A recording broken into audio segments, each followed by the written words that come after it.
नासिक दौरे पर आए बच्चू कडू ने कहा कि आज बीजेपी के खिलाफ बोलना देश के खिलाफ बोलने जैसा हो गया है। उन्होंने आरोप लगाया कि भारतीय जनता पार्टी भ्रष्टाचार का गहरा नाता है, जिससे योजनाओं के पैसे जनता तक नहीं पहुंच रहे। कडू ने कहा कि प्रशासन में भ्रष्टाचार बढ़ गया है और समितियां भी भ्रष्ट होती जा रही हैं। उन्होंने कहा कि किसानों के लिए बेहतर योजनाएं और केंद्र सरकार से ज़्यादा बजट चाहिए। आदिवासी कल्याण समिति ने भी उन्होंने भ्रष्टाचार का खुलकर विरोध किया। बच्चू कडू ने तुकडोजी महाराज समाधि स्थल के पास आमरण अनशन शुरू करने का ऐलान किया। उन्होंने सभी संबंधितों पर कड़ी कार्रवाई की मांग की। मला वाटते हा स्टँडिंग शासन निर्णय आहे। पहिली गोष्ट तर 2023चा जो शासन निर्णय होता पीक विम्याच्या बाबतचा, त्याच्यात 5 टिगर दिले होते। 1-1 होता, 1-2 होता, 1-3 होता, 1-5 अशा प्रकारचे 5 टिगर होते। पण आपले कृषी मंत्री आल्यानंतर आणि देवेंद्रजी आल्याबरोबर आपण पाहतो का 0 पैशातला जो आम्ही पाहतोय विमा काढला जात होता, तो आता पैसे भरून 4,000-5,000 रुपये भरून एकरी विमा काढावं लागतं। पण टिगर एकच भेटणार आहे। टिगर कोणतं भेटन तर पीक कापणीनंतर आलेलं नुकसान।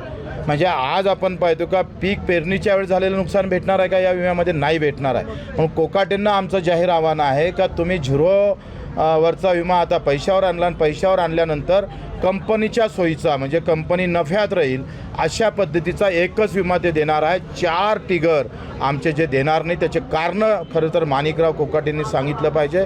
आणि मग सगळी कटोती शेती संदर्भात आहे। आज अवकाळी पाऊस पडला, सगळ्या इकडे कांदा असेल, द्राक्ष असेल, संत्रा असेल, सगळ्या इकडे नुकसान झालेलं आहे। पण याच्यात तातडीनं मदत देण्याची गरज आहे। नेहमीच हा पाऊस पडतं, दुष्काळ होतं, यावर कायमस्वरूपी उपाययोजना करणं गरजेचं आहे। बदलत्या हवामानामध्ये बदलतं धोरण आणणं फार गरजेचं वाटतं। आणि म्हणून आमची जी मागणी आहे नेहमीची का पेरणी ते कापणीपर्यंत सगळे कामं जर MREGSमध्ये केले म्हणजे मजुरीचा खर्च जर सरकारनं कव्हर केला तर उत्पादन खर्च कमी होईल, भाव कमी जास्त झाले तर फरक पडणार नाही, नुकसान झालं तर फरक पडणार नाही। आणि म्हणून याला रामबाण उपाय म्हणजे पेरणी ते कापणीपर्यंत सगळे कामं MREGSमध्ये झाले पाहिजे। फळ उत्पादक जे काही शेतकरी असेल, द्राक्षवाले, संत्रावाले, आंब्यावाले किंवा केळीवाले असेल, यांच्यासाठी 3+5 अशा प्रकारची जर योजना आली MREGSमधून तर हा फळ उत्पादक शेतकरी जगू शकतं।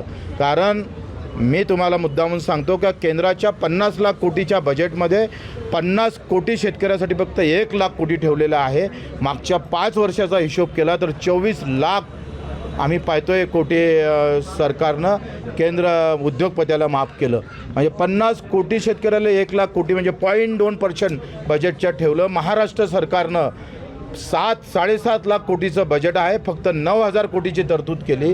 तामिळनाडू आणि कर्नाटक सरकारचं बजेट फक्त 3 लाख कोटी आहे आणि त्यांनी 45,000 कोटी शेतकऱ्यासाठी ठेवले। या 2 सरकारमधला प्रचंड तफावत आपण पाहतोय।